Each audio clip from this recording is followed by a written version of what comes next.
Welcome to Byte the Future podcast. Byte the Future is a podcast channel from Jenrick, dedicated to how technology is influencing our lives today and tomorrow. Today's guest is Alex Adamopoulos. Alex is Chief Executive Officer for Emergn, a company which helps enterprise companies execute their digital transformations.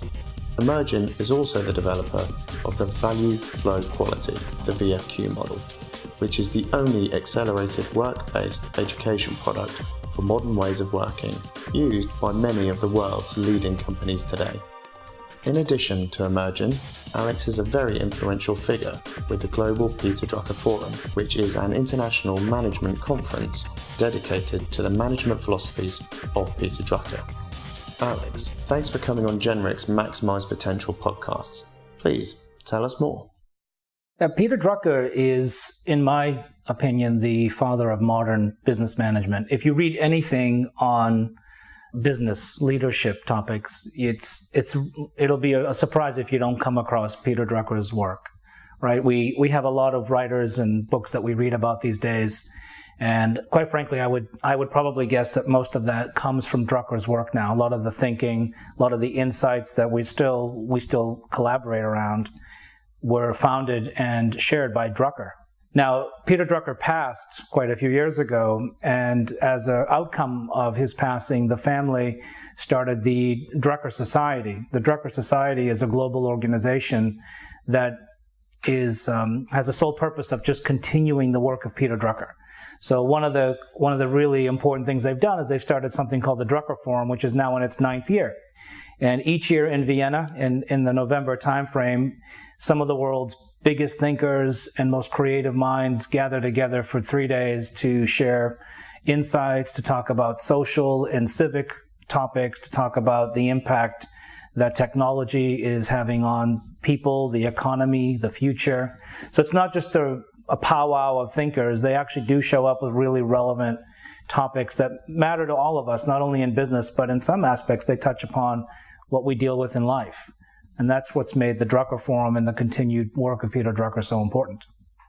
I would say the largest challenges that companies are facing today to address digital transformation is something that they may not expect. So for me, it's not actually technology, it's learning and its skills and capabilities. There's a massive talent gap in our industry that is growing every year.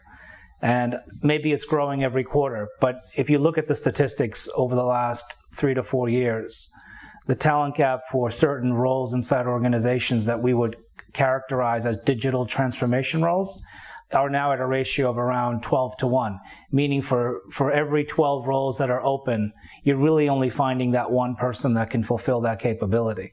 I suspect that's actually going to double in the next 24 months, simply because technology is prolific. It's advancing quite quickly. There's a lot of new tech that people don't understand. You know, you're looking at the things that are going on with AI and robotic process automation and these kinds of topics that sound really big, and none of us really get them quite yet. But they are driving the need for more skills. And so companies will have a tough time getting to whatever they define as digital transformation without the right skills and capabilities inside the company. Now, the challenge they're really having here is that they have an existing team or teams of people, some local, some global, and they have to not only train up those people to address the new needs, but they also, at the same time, are looking to bring in some of those skills from other places, not realizing that the other places are probably struggling as much as they are as well. So the talent gap, I think, is the real need for digital transformation. I think one of the ways you address the need for the talent gap in this economy is you have to create learners, not just leaders, right? So there's a lot of emphasis these days on creating better leaders, and I think that's hugely important. But let's not forget, people have to be learners, right? You have to focus on actually educating yourself, picking up the skills that you need to advance the work that you do. You can't just ignore it. You're not going to pick it up in a single book or a newspaper article or a 2-day class. You have to make the investment. It has to be a part of your life, and you really have to make sure that it's something that's ongoing and continuous. You know, we see words like continuous innovation or continuous learning. anything in this topic around digital transformation, to address it effectively, would have the word continuous in it. And I think for learners, it's hugely important that they look and acquire the right skills that they need for their specific roles, but they don't stop there. They continue to learn. So recently I was fortunate to write a blog for the Drucker Forum, and thinking about this year's forum topic, which is growth and inclusive prosperity, one of the things that really came to my mind was a quote from a statesman on the U.S. side that was back in the 1800s, where he said that poverty has slain its thousands, but prosperity has slain its tens of thousands, right? And really what he was trying to say in that quote, which is now fairly well known, is that the more that people become prosperous in their own dimension or their own little circles, the more that the gap widens between them and those who are less fortunate. So one of the challenges that we will always have in life and business is, how do you bring everyone along so that they are inclusive? And you can't obviously do that for everyone, and you're not going to do it for every society. So let's not be too ambitious. But in the business world, in the business context, you have to look at how you're going to actually not only grow your business, but bring everyone in the organization along. And so, growth and inclusive prosperity isn't just around acquisitions and mergers, which is sometimes the default approach to growing organizations, because we're all coin operated and we want the exit event. But it's also investing in your own people, right? So going back to the whole learner thing, if organizations are going to advance in the digital economy, if they're going to grow and be successful, and if they're going to be prosperous, one of the things they have to continue to do is invest in people. And maybe more importantly, invest in the right people and make sure that they bring them along the journey. So one of the most important things companies can do to mitigate risk of losing key people and addressing the talent gap is to invest in learning programs and invest in resources available to them that will continuously educate the people inside the organization. They have to create a community of learning and advancement. They have to look at how skills and capabilities go beyond just the tactical and the mechanical things, but how do you impact a person's mindset? How do you change their behavior and the way they look at the problems they're facing every day? How do you create more critical thinking inside the organization? So I think it's more than just going to a skills class or increasing your coding capability or your product management abilities. It's more than just being agile or lean. You have to become a critical thinker. You have to be able to think about things in a much bigger context than your job. And for me, if I look at companies that are mitigating this risk well, they're investing in people's learning ability. They're actually looking at their organizations and saying, we spent a fair amount of money hiring key people over the last several years. These are the same people that we once invested in because we thought they were the right people. Well, they're likely still the right people. They just need to be continuously invested in. And I think that kind of mentality is important for companies to mitigate risk.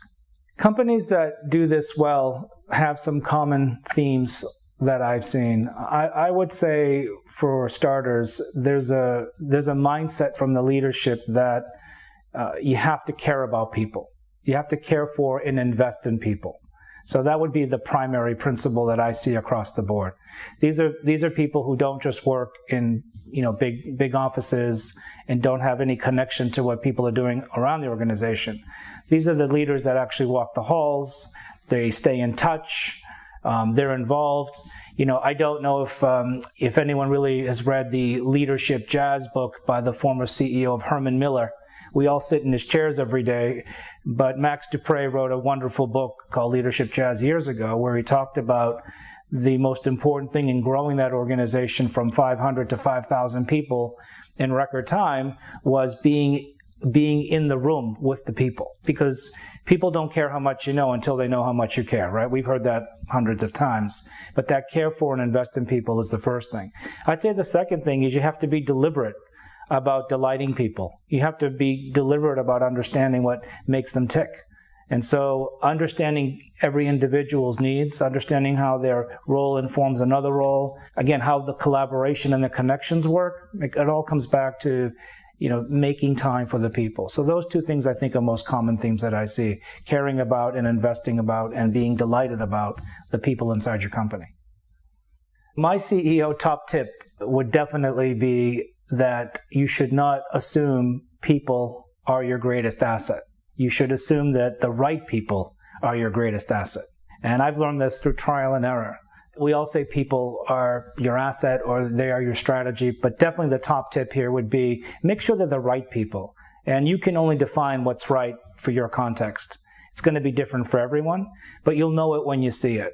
And sometimes we don't go after that right person because we have fear of maybe we can't afford them, or we can't attract them, or we can't make them happy. But there are ways to do those things. And more importantly, we have to overcome that fear. The most important thing I would tell people is make sure that you have that focus that the right people are your greatest asset. Thank you, Alex, and thank you for listening to Jenrick's Byte the Future podcast. We have a great selection of guests coming up on future podcasts, so keep an eye out for those on www.jenrick.co.uk.